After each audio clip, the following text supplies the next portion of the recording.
Sebut saja total emisi Uni Eropa dari sektor transportasi, ada peringatan bahwa misi ini harus dipangkas drastis. Jika blok tersebut berharap untuk mencapai net zero pada tahun 2050, Brussels menuduh industri perkapalan memiliki tumpangan gratis ketika datang ke komite. Akun pengurangan emisi 3% dari CO2 dunia di udara sampai tahu industri memiliki sistem pengisian sehingga seperti Agustus 2015, Alice harus beralih dari fosil. Bahan bakar untuk meningkatkan penggunaan energi terbarukan di bawah pengiriman oleh Uni Eropa akan ditambahkan ke pertama kalinya ke sistem perdagangan emisi Uni Eropa. Pada tahun 2023, yang berarti dia mengangkat beberapa level playing field dengan berjalan di negara-negara Anda.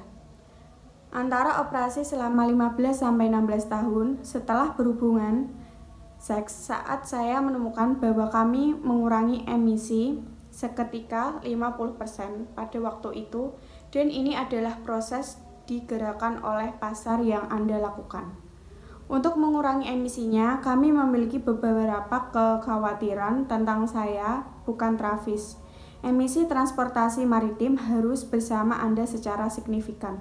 Jika mereka berharap untuk mencapai netralitas planet pada tahun 2050, mengirim teks untuk berbuat lebih banyak untuk dipikirkan daripada saya peduli dengan industri perkapalan yang telah melukai bahwa Exxon-Valdez dan tunjangan emisi dapat meningkat. Biaya pengiriman dan bukan biaya yang bisa menjadi tuan rumah pada bulan negosiasi dan lobby di Brussels and Beyond.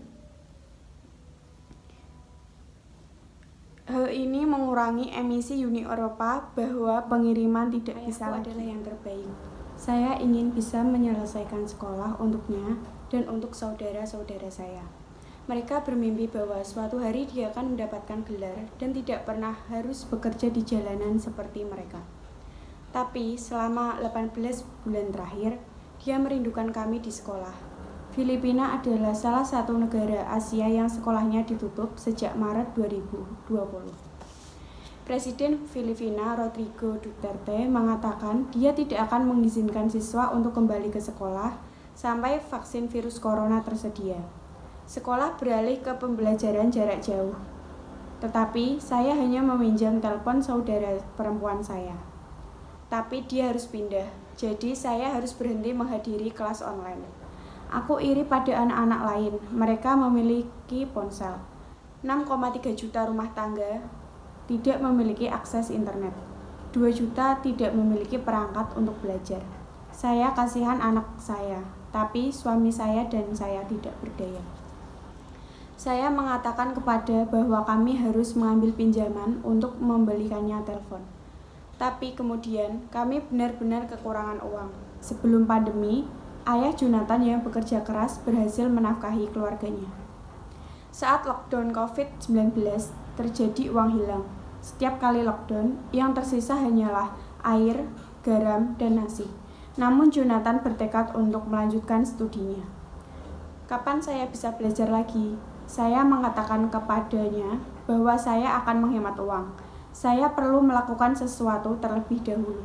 Menemukan sesuatu untuk dilakukan, membeli telepon, dan dia melakukan satu hal yang ditakuti ayahnya. Saya hanya mempelajarinya ketika saya tiba di rumah. Saya mencari istri saya tentang keberadaan Jonathan. Dia tidak meminta izin karena dia tahu aku tidak akan mengizinkannya. Terkadang saya tahu karena teman-temannya membiarkan saya tahu. Kita hanya tahu ketika sudah terlambat.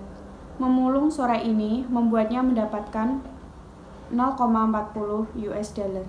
Hampir tidak cukup untuk 1 kilo beras.